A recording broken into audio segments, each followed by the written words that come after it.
Hello friends, स्वागत है आपका आपके YouTube channel scary night express में।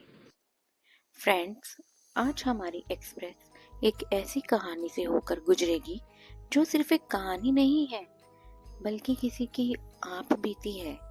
यह आप बीती नयन जी ने शेयर की है, जो दिल्ली के रहने वाले हैं पर उनका ससुराल मुंबई में है। दोस्तों, उनकी आप बीती में उनका सामना एक छलावे से हुआ था, पर उनकी सतर्कता और भगवान के आशीर्वाद से आज वो और उनकी पत्नी सुरक्षित हैं। दोस्तों, छलावे के बारे में तो आप सब सुन ही रखे होंगे। छलावा एक ऐसी चीज है जो आपको इस तरह से फंसाती है कि आप आगे नहीं बढ़ पाते। यह आपको पकड़ लेती है और आत्मा को शरीर छोड़ देने पर मजबूर कर देती है। यह कोई भी आकार या रूप ले सकती है। यह किसी की भी नकल कर सकती है और किसी की भी आवाज निकाल सकती है। यह दलदलों के किनारे या जंगलों में रह रहकर दिखाई पड़ती है और गायब हो जाती है। तो चलिए चलते हैं अपनी एक्सप्रेस में एक रोमांचक सफर पर, उस कहानी के साथ जिसका नाम है हाईवे का धोखा, एक छलावा। चारों तरफ अंधेरा ही अंधेरा था। एक गाड़ी तेजी के साथ मुंबई दिल्ली हाईवे पर चली जा रही थी। अरे नयन, जरा धीरे चलाओ, इतनी जल्दी क्या है? पहुंच जाएंगे ना, अभी तो काफी टाइम है हमारे पास। नयन की पत्नी रोमा ने नयन से कहा। अच्छा मुझे बताओ, क्यों इतनी जल्दी में हो? नयन ने कहा, अभी कुछ नहीं बताऊंगा। लेकिन रोमा ने तो जैसे जिद ही पकड़ ली थी। मुझे जानना है क्या है इस हाईवे का सच, मुझे अभी बताओ।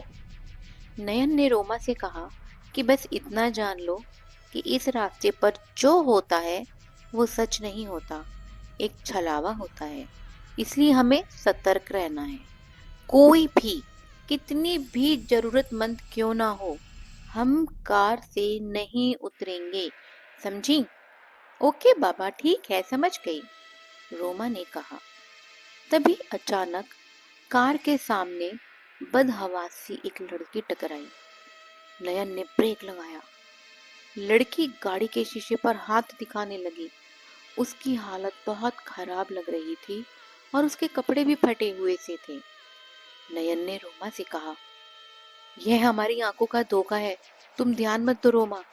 रोमा ने कहा, नयन, हमें इस लड़की की मदद करनी चाहिए।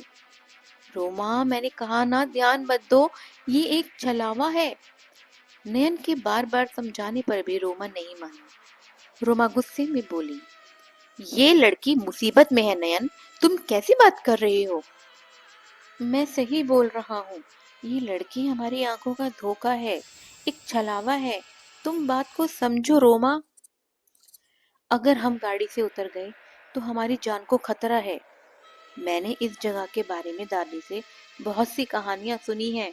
नयन ने रोमा को बहुत समझाया, पर रोमा अपनी जिद पर अड़ी रही। वो सब मुझे नहीं सुनना। तुम नहीं जा रहे हो तो मैं जा रही हूँ उस लड़की की मदद करने। गुस्से में बोलती हुई रोमा गाड़ी से उतर गई। गाड़ी से बाहर निकलते ही वो लड़की गायब हो गई। नयन ने कहा, रोमा जल्दी से अंदर आओ। लेकिन तब तक रोमा को किसी ने दूर धकेल दिया। आगे देखा तो वह लड़की हंस रही थी। रोमा उठ नहीं पा रही थी। इधर नयन पूरी कोशिश कर रहा था पर गाड़ी से उतर ही नहीं पा रहा था। कोई गाड़ी का दरवाजा बाहर से दबोचे हुए था। रोमा रोते हुए नयन को पुकारे जा रही थी, नयन मुझे बचाओ, प्लीज हेल्प मी। नयन को कुछ समझ नहीं आ रहा था कि वो क्या करे, कैसे बचाए रोमा को। तभी उसे याद आया कि दादी ने उसे बताया था कि जब भी ऐसा कुछ हादसा हो और हम कुछ ना कर पा रहे हों तो भगवान को याद करना चाहिए। उसने तुरंत अपना फोन निकाला और महामृत्युंजय मंत्र चला दिया और भगवान को याद करके जोर से गाड़ी के दरवाजे को धक्का दिया। दरवाजा खुल गया और वह जल्दी से बाहर निकला। उसे लगा जैसे दादी उसके पास खड़ी हैं।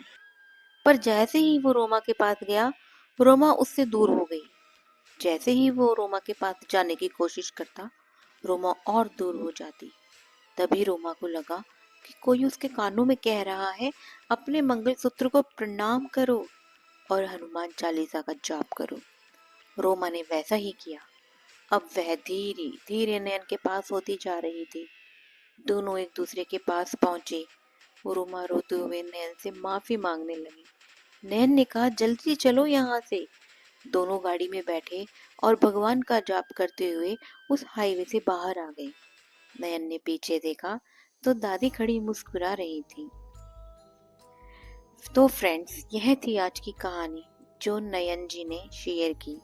आपको उनकी आप बीती कैसी लगी प्लीज बताएं और अपने सुझाव देकर मेरा मार्गदर्शन करें। धन्यवाद।